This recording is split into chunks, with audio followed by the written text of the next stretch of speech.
नमस्कार आप सभी को। साप्ताहिक लक्ष्य के इस प्रोग्राम में स्वागत है आप सभी का। आप सबको पता होगा कि 30 दिनों की रणनीति के बारे में हमने बात किया था और हमने बताया था आपको कि 4 सप्ताह हम लेकर चलेंगे कि किस प्रकार से 4 सप्ताह में हमारे पाठ्यक्रम में ऐसे तथ्य या ऐसे पॉइंट जो बार बार हमारी परीक्षाओं में प्रश्न के रूप में पूछे जाते हैं, ऐसे टॉपिक जहां से बार बार प्रश्न देखने को मिलते हैं, उनको हम 4 सप्ताह में समग्रता से समाप्त करने का प्रयास करेंगे।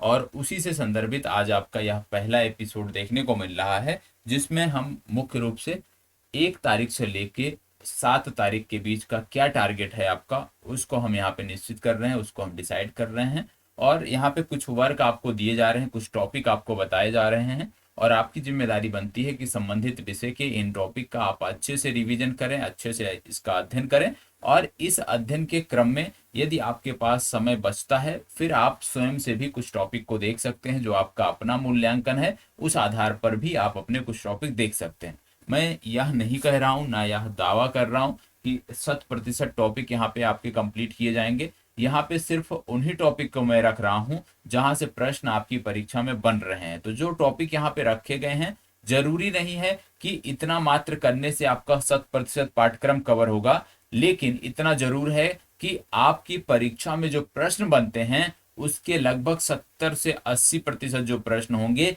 वो इन्हीं टॉपिक से होंगे, इन्हीं बिंदुओं से आपको देखने को मिलेंगे। और इसकी शुरुआत हो चुकी है। इसमें हम जो साप्ताहिक टारगेट लेके चलेंगे, उसमें हम साप्ताहिक घटनाक्रम, जो हमारा प्रोग्राम चल रहा है करंट अफेयर्स का, उसको अलग रखते हैं, क्योंकि करंट अफेयर्स को हमने इसमें जगह नहीं दी है। करंट अफेयर्स के लिए आपको क्या करना है, यदि आपको डिटेल में जानकारी चाहिए, तो जो साप्ताहिक प्रोग्राम आपका चल रहा है, जो डे वाइज चलता है आपका, ठीक है, डेली करंट अफेयर्स रात्रि 11 बजे, आप उसको ज्वाइन करिए, उसको प्रतिदिन देखिए, क्योंकि वहां पे डिटेल में प्रत्येक विषय वस्तु के बारे में अच्छे से चर्चा की जाती है। तो आप उस प्रोग्राम से जुड़िए। करंट अफेयर्स को छोड़कर बाकी जो अन्य हमारे महत्वपूर्ण विषय हैं हमारी प्रारंभिक परीक्षा में, उसकी चर्चा यहाँ पर देखने को आपको मिलेगी। सबसे पहले जो लक्ष्य दे रहा हूं मैं, ये सामान्य विज्ञान विषय वस्तु से संबंधित आपको लक्ष्य दिए जा रहे हैं। तो सबसे पहली जो चर्चा है वो सामान्य विज्ञान की है। और जब मैं सामान्य विज्ञान बोलूं तो इसमें सारी चीजें आपकी आ जाती हैं, रसायन विज्ञान, जीव विज्ञान और भौतिक विज्ञान। तो सामान्य विज्ञान में यदि हम बात करें, आज जो हमने लक्ष्य रखा है वो सिर्फ और सिर्फ जीव विज्ञान को केंद्रित करके रखा है। और पहला टॉपिक जो हम आज आपको यहाँ पे दे रहा हूँ वो है रोग एवं उपचार। और रोग एवं उपचार ये आपका पहला टॉपिक है। और जब रोग एवं उपचार की आप बात करते हो, आपको पता होगा कि इसके अंतर्गत कई सारे सब टॉपिक आते हैं। अब इसके अंतर्गत कौन कौन से सब टॉपिक आते हैं उसकी यदि मैं बात कर लूं, एक एक करके यहाँ पे नोट डाउन कर लेते हैं। तो सबसे पहले आता है विषाणु जनित रोग। विषाणु जनित रोग, ठीक है। फिर इसी प्रकार से जीवाणु जनित रोग आपका आ गया अगला। जीवाणु जनित रोग, जीवाणु विषाणु जनित रोग हो गया, जीवाणु जनित रोग हो गया। उसके बाद जो आपका अगला देखने को मिलता है वो कवक जनित रोग, अन्य परजीवियों से फैलने वाला रोग। तो कवक जनित जनित रोग हो गया, ठीक है। अन्य परजीवियों से फैलने वाला रोग हो गया, अन्य परजीवियों से, ठीक है। तो अन्य परजीवी से फैलने वाला रोग आपका हो गया विषाणु जनित, जीवाणु जनित, कवक, अन्य परजीवी। इसके बाद आपका आता है वंशागत रोग, वंशागत रोग, ठीक है। इसी में आप नोट कर लीजिएगा हीनता जन्य रोग, ठीक है। और इसके बाद इसी में नोट कर लीजिएगा पादप रोग। तो ये पहला टॉपिक है जो आपको कवर करना है जीव विज्ञान का। रोग एवं उपचार टॉपिक है, और उसके अंतर्गत सब टॉपिक आपके हैं विषाणु जनित रोग, जीवाणु जनित रोग, कवक। मतलब कहने का मतलब जो विभिन्न रोग हैं और उनके जो प्रकार हैं उसको आपको देखना है, ठीक है। इसके साथ साथ इसमें इनके उपचार भी बताए जाते हैं, तो उसको आपको कवर करना है। दूसरा इसमें जो आपका टॉपिक देखने को मिलेगा, अभी हम बात करेंगे सोर्स क्या होंगे इसके, कहाँ से आप पढ़ोगे। तो इसमें जो आपको दूसरा टॉपिक जीव विज्ञान में देखने को मिल रहा है वो है पादप कार्यकी, ठीक है। दूसरा आपको देखने को मिल रहा है पादप कार्यकी, ठीक है। पादप कार्यकी आपको दूसरा देखने को मिल रहा है। और इसमें भी कई सारे सब टॉपिक है जो मैं नोट किया हूँ, वो आपको बता देता हूँ। सबसे पहले प्रकाश, यहाँ पे जो नोट करना है, सबसे पहले प्रकाश संश्लेषण, इसके अंतर्गत प्रकाश संश्लेषण, प्रकाश संश्लेषण। प्रकाश संश्लेषण के बाद दूसरा नोट करना है पादप पोषण, पादप पोषण, ठीक है। पादप पोषण के बाद तीसरा नोट करना है पादप हार्मोन्स, पादप हार्मोन्स। और पादप हार्मोन्स के बाद जो अगला नोट करना है वो है पादप जनन,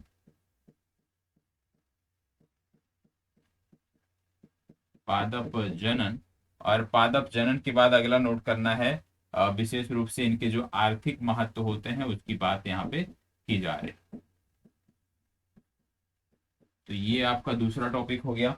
इसी में तीसरा जो टॉपिक है उसकी हम बात कर लेते हैं। तीसरा छोटा सा टॉपिक है लेकिन आपके लिए महत्वपूर्ण है, लगातार आपके यहाँ प्रश्न बन रहे हैं, वो है वर्गिकी। वर्गिकी से लगातार प्रश्न बन रहा है, ठीक है। वर्गिकी के बाद आता है कोशिका, कोशिका के बाद अगला है जैव उर्वरक। छोटे छोटे ये टॉपिक हैं, ठीक है। तो ये आपको 5 टॉपिक कुल मिलाकर जीव विज्ञान में करने हैं, सभी को नोट कर लेना है इसको। और कौन कौन से टॉपिक हैं आइए देख लेते हैं। सबसे पहले इसमें रोग और उपचार, ठीक है, तो इसको नोट नहीं करना है, विषाणु जनित जीवाणु जनित, क्योंकि जब आपके पास कोई भी पुस्तक होगी, कोई भी पुस्तक आपके पास होगी, यहाँ पे सोर्स भी मैं बता देता हूँ अभी, तो उसमें सिर्फ रोग और उपचार का टॉपिक खोजना है और रोग और उपचार का टॉपिक पढ़ लेना है, तो ये सभी जो सब टॉपिक दिए हैं वहां से कवर हो जाएंगे। फिर इसी प्रकार से पादप कार्य की खोजना है उस पुस्तक में, उसको पढ़ना है, तो जो यहाँ पे टॉपिक दिए हुए हैं सब टॉपिक ये आपके कंप्लीट हो जाएंगे। फिर वर्गिकी हो गया, कोशिका हो गया, जैव उर्वरक, किसी भी पुस्तक के प्रारंभ में ही ये दिए होते हैं, तो वहां से ये आपके कवर हो जाए। अब इसके लिए पढ़ना क्या है ये मैं आपको बता देता हूँ, ठीक है। जैसे मैं हमेशा आपको कहता आया हूँ, जब बात आती है पुस्तकों की, तो यहाँ पे हम जीव विज्ञान से संबंधित पुस्तकों की बात कर रहे हैं, ठीक है। पुस्तकों की यदि आपको ज्यादा पढ़ना है, ठीक है, ज्यादा पढ़ना है, तो वाणी की, परीक्षा वाणी की आती है, परीक्षा वाणी प्रकाशन की आती है आपका जीव विज्ञान, उसको ले लीजिएगा जिसको ज्यादा पढ़ना होगा, ठीक है। दूसरा लूसेंट की आती है, लूसेंट की आती है सामान्य विज्ञान, अलग से आती है सामान्य विज्ञान, आप उसको ले सकते हो।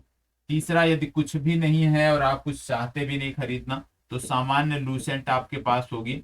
सामान्य लूसेंट का पूरा जाके जो विज्ञान वाला सेक्शन है उसको आपको कवर कर लेना है, ठीक है। ये 3 आपके सोर्स हैं। चौथा यदि हम बात करें किसी के पास एनसीईआरटी होगी, विशेष रूप से जब एनसीईआरटी की बात करते हैं तो 9 से 12 तक की जीव विज्ञान की एनसीईआरटी होगी, तो वहां से ये सारे टॉपिक कवर हो जाएंगे। अब आपके पास कोई भी इनमें से एक पुस्तक होगी, वाणी की होगी, लूसेंट का सामान्य विज्ञान होगा या लूसेंट का विज्ञान होगा, या एनसीईआरटी होगी 9 से 12 तक सामान्य विज्ञान की। इसके अतिरिक्त यदि आपने किसी संस्थान की जो है सामान्य विज्ञान की पुस्तक खरीद रखी है, तो वहां से भी आपका काम चल जाएगा, ठीक है। तो पुस्तकों के लिए परेशान नहीं होना है, आपके पास जो सर्वमान्य पुस्तक है संबंधित विषय की, उस पुस्तक को पलटना है और संबंधित टॉपिक को खोजकर उसको कंप्लीट करना है, सिर्फ इतना करना है। इसके लिए परेशान नहीं होना है कि ये पुस्तकें होंगी तभी आपका काम होगा, ऐसा नहीं है। बहुत सारी संस्थाएं भी सामान्य विज्ञान की पुस्तकें निकालती हैं, तो कोई भी पुस्तक आपको मिल जाए उससे आपका काम चल जाएगा, ठीक है। तो इसको आपको यहाँ से कर लेना है। ये तो बात हो गई सामान्य विज्ञान की। सामान्य विज्ञान की जब हम आगे बढ़ते हैं तो अपने दूसरे विषय पे आते हैं। दूसरा विषय जो आपके लिए, जो आपको इस सप्ताह दिया जा रहा है, वो आता है राज व्यवस्था का सेक्शन, ठीक है। दूसरा सब्जेक्ट जो इस सप्ताह में दे रहा हूँ वो है राज व्यवस्था का सेक्शन। और राज व्यवस्था में जब हम बात करते हैं तो सबसे पहला राज व्यवस्था का जो टॉपिक आपको देखने को मिलता है, यदि मैं बात करूं तो सबसे पहले आपको यहाँ पे क्या कर लेना है, भारत का संवैधानिक विकास, याद रखिएगा संवैधानिक विकास, संवैधानिक विकास, ये आपको पता होना चाहिए, ठीक है। इसके बाद आप जानते हो एक महत्वपूर्ण है संविधान का स्रोत, जो हमारे यहाँ मुख्य परीक्षा में भी है, ठीक है। तो संविधान का स्रोत क्या है वो आप अच्छे से देखोगे, संविधान का स्रोत, इसको आपको अच्छे से देखना है। दूसरा तीसरा यदि हम बात करें, तीसरे टॉपिक की यदि हम बात करें तो आपको देखने को मिलता है प्रमुख समितियां हैं कुछ। ठीक है, प्रमुख समितियां ये सब प्रारंभ में ही पुस्तक में दी हुई होती हैं। ठीक है, तो समितियां। और इसके बाद आपका जो अगला है वो है आर्टिकल नंबर 1 से लेकर, आर्टिकल 1 से लेकर आर्टिकल 51 तक। ठीक है, अनुच्छेद 1 से लेकर अनुच्छेद 51 तक ये आप अच्छे से तैयार करोगे। अब इसके लिए भी जैसे मैंने बोला कि कोई भी पुस्तक होगी आपके पास, या तो लक्ष्मीकांत की पुस्तक होगी, जब पुस्तकों की हम यहाँ पे बात कर रहे हैं,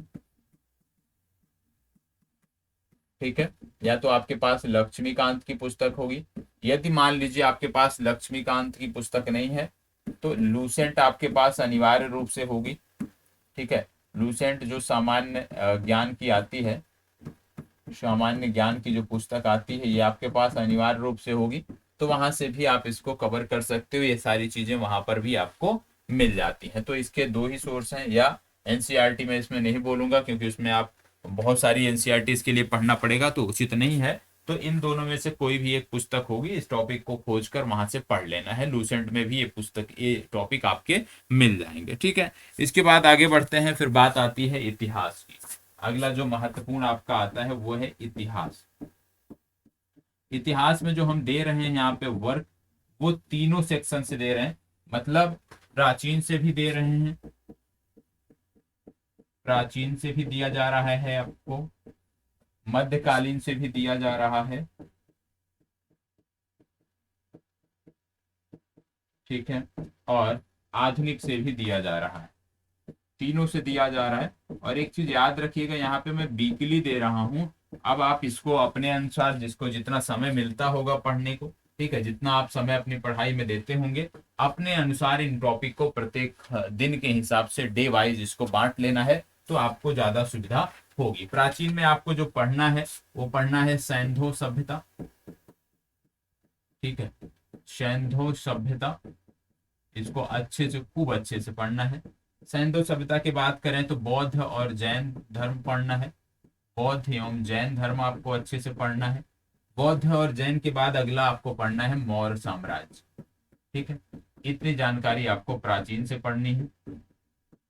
प्राचीन के बाद मध्यकालीन आते हैं, और मध्यकालीन में सबसे पहले आपको पढ़ना है दिल्ली सल्तनत, दिल्ली सल्तनत।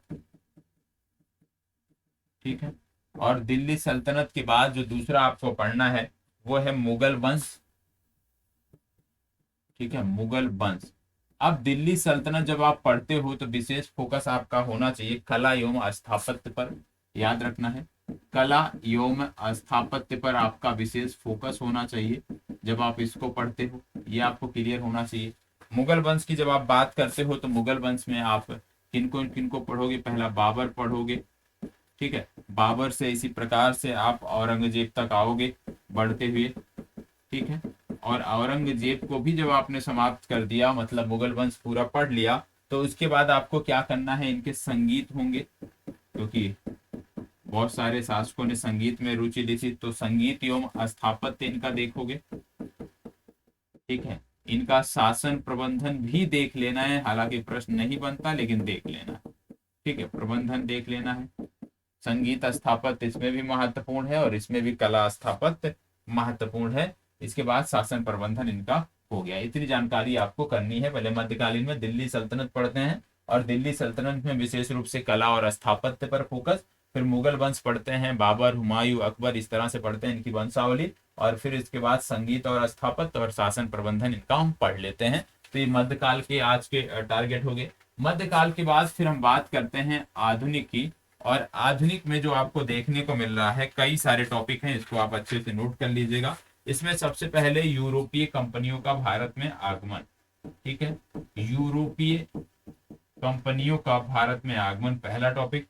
दूसरा आपका आ गया governor, governor general viceroy, governor, governor general viceroy, ये आपका दूसरा हो गया। तीसरे की यदि हम बात करें तो 1857 की क्रांति। ठीक है, 1857 की क्रांति के बाद कांग्रेस से पूर्व स्थापित प्रमुख संस्थाएं, कांग्रेस की स्थापना से पूर्व संस्थाएं जो प्रमुख थी। इसके बाद बात आती है कांग्रेस की स्थापना, कांग्रेस की स्थापना, और कांग्रेस की स्थापना से लेकर होम रूल लीग तक, याद रखिएगा, कांग्रेस की स्थापना से लेकर होम रूल लीग तक आपको पढ़ना है। ठीक है, तो सबसे पहले यूरोपीय कंपनियों का आगमन, गवर्नर जनरल वायसराय, 1857 की क्रांति, कांग्रेस से पूर्व स्थापित विभिन्न संस्थाएं, और कांग्रेस की स्थापना से लेकर होम रूल लीग आंदोलन तक आपको करना है। साथ ही साथ इसमें एक चीज और करना है, वो है कांग्रेस के प्रमुख अधिवेशन, एक तरफ से प्रमुख नहीं सभी कांग्रेस के अधिवेशन, और कांग्रेस के अधिवेशन मैंने अच्छे से कराए हैं तो वहां से भी आप देख सकते हैं। ठीक है, तो कांग्रेस के अधिवेशन हो गया, और इतनी चीजें आपको कंप्लीट करनी है। याद रखना है, जब आप इतिहास पढ़ते हो, जैसे आप प्राचीन भारत का इतिहास पढ़ते हो, ठीक है, मौर्य साम्राज्य पढ़ते हो, तो इसको बिहार के संदर्भ में भी इसी समय देख लेना है, याद रखना है ये चीज। ठीक है, जब आप मध्यकालीन पढ़ते हो तो इसको भी बिहार से जो घटनाक्रम जुड़ते हैं वहां पे बिहार के संदर्भ में देख लेना है। और इसी प्रकार से जब आप यूरोपीय कंपनियों के आगमन की बात करते हो, 1857 की क्रांति की बात करते हो, तो बिहार के विशेष संदर्भ में भी इनको पढ़ लेना है। ठीक है, तो यदि आप ऐसा करते हो तो बिहार, प्राचीन बिहार का जो इतिहास है यहाँ से 2-3 टॉपिक हो जाते हैं, प्राचीन मध्यकालीन बिहार के इतिहास से यहाँ से आपके टॉपिक हो जाते हैं, और आधुनिक बिहार के इतिहास से कुछ टॉपिक यहाँ से हो जाते हैं। तो इस सप्ताह के लिए जो पहला सप्ताह है उसके लिए सिर्फ इतना ही वर्क है आपके लिए। अब इतिहास कहाँ से पढ़ोगे, इसका स्रोत क्या होगा, पुस्तकें यदि मैं बात करूं तो इसमें सबसे पहले मैं आपको बताऊंगा कि प्रथम पुस्तक आपके पास एनसीईआरटी होनी चाहिए। यदि आपके पास एनसीईआरटी है आप उसी से पढ़ लीजिए, किसी अन्य पुस्तक की आपको आवश्यकता नहीं है। यदि एनसीईआरटी नहीं है तो आप याद रखिएगा स्पेक्ट्रम की बुक आपके पास अनिवार्य रूप से होनी चाहिए। तो 2 इसमें पुस्तकें मैं बता रहा हूँ, या तो एनसीईआरटी या तो स्पेक्ट्रम। ठीक है, और लूसेंट तो आपका है। अब पढ़ना किस तरीके से है, ये टॉपिक आप स्क्रीनशॉट ले लीजिएगा, रिकॉर्डेड वीडियो है, आगे पीछे कर लीजिएगा कहीं कुछ छूट रहा हो तो। अब पढ़ना कैसे है उसके लिए आपको बता दें, सबसे पहले यहाँ पे जो तरीका होगा पढ़ने का, जो आपका तरीका होगा उसकी यदि हम बात करें तो आपको देखने को मिलता है, सबसे पहले आप कोई भी पुस्तक पढ़ोगे, जब टॉपिक आपको पढ़ना है तो कोई भी पुस्तक आपको पढ़ना पड़ेगा, जो आपके पास जो विषय पढ़ रहे हो उस विषय से संबंधित जो पुस्तक है उसको पढ़ना है। पुस्तक पढ़ने के बाद जितना भी आपने कवर किया है उसके बारे में विचार अवश्य करना है, और इस पे आपको 30 मिनट का समय देना है।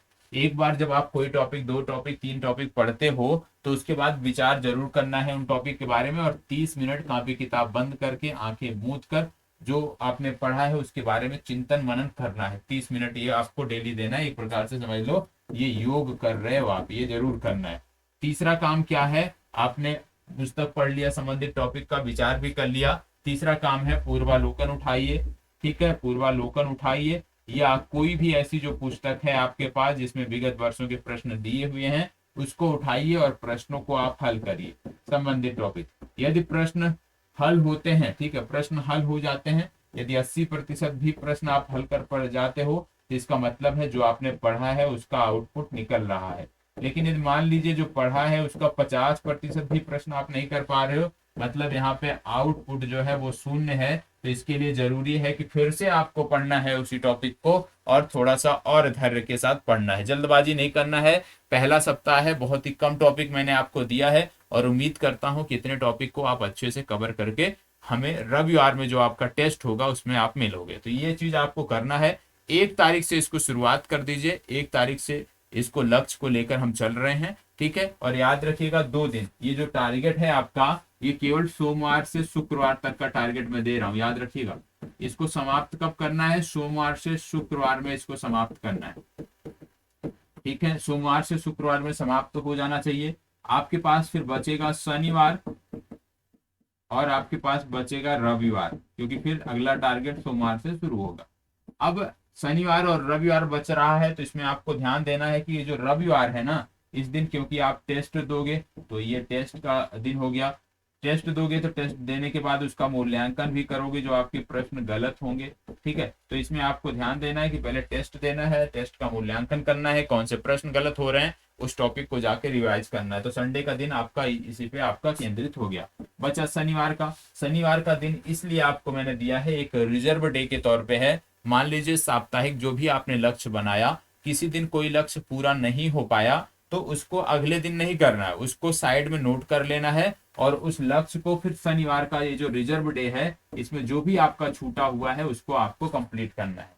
मान लीजिए आप में से 1% लोग ऐसे होंगे जो 100% कवर डेली कर लेंगे, तो ऐसे लोगों के लिए जो शनिवार का दिन है ये रिवीजन के तौर पर इस्तेमाल करना है कि सप्ताह भर में जो भी चीजें आपने पढ़ी हैं उसको रिवाइज कर लीजिए, या जहां पर आपको लगता है कि हमने पढ़ा है हम भूल जा रहे हैं उस सब्जेक्ट विशेष को यहाँ पे पढ़ लीजिए। तो ये शनिवार का जो दिन है ये रिजर्व डे है। अब आपकी जिम्मेदारी बनती है कि टारगेट, क्योंकि 1 तारीख से पहले मैंने दे दिया, 1 तारीख से आपको इसको लागू करना है, तो आपकी जिम्मेदारी बनती है कि इसको डिकोड करो, आप अच्छे से कई पार्ट में डिवाइड करो और साप्ताहिक जो टारगेट मेरा है उसको कैसे डे वाइज में आप इसको लागू करोगे अपनी दिनचर्या में, वो आपकी जिम्मेदारी बनती है। ईमानदारी के साथ करिए, निश्चित रूप से 30 दिन में हम बहुत बेहतर स्थिति में आ जाएंगे। जिनको कोई भी डाउट होता है आप कमेंट बॉक्स में पूछ सकते हैं, कमेंट बॉक्स में प्रश्न कर सकते हैं, उसका जवाब निश्चित तौर पर आपको दिया जाएगा। तो आज का जो टारगेट था हमारा वीक 1 का जो टारगेट था वो आज से प्रारंभ हो रहा है। अब आपकी जिम्मेदारी बनती है कि कैसे आप इसको अपनी दिनचर्या में लागू करते हैं। चलिए धन्यवाद, बहुत बहुत आभार। उम्मीद करता हूं कि 1 तारीख से आप इसको लागू करोगे और उसके बाद जो टेस्ट होगा उसमें आप सबकी परफॉर्मेंस भी बेहतर देखने को मिलेगी।